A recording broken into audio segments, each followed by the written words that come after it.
صلوا علیہ وآلہ۔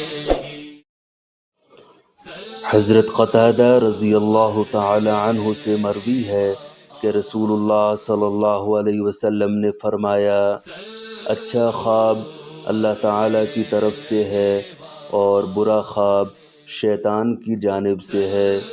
جس شخص نے کوئی اچھا خواب دیکھا اور اس میں سے کوئی چیز اس کو بری لگی تو وہ 3 بار اپنی بائیں جانب تھوکے اور شیطان کے شر سے اللہ کی پناہ مانگے تو وہ خواب اس کو کوئی نقصان نہیں پہنچائے گا، اور یہ خواب وہ کسی کو بیان نہ کرے۔ اگر اچھا خواب دیکھے تو خوش ہو اور صرف اس کو بتائے جو اس سے محبت کرتا ہے۔ صحیح مسلم۔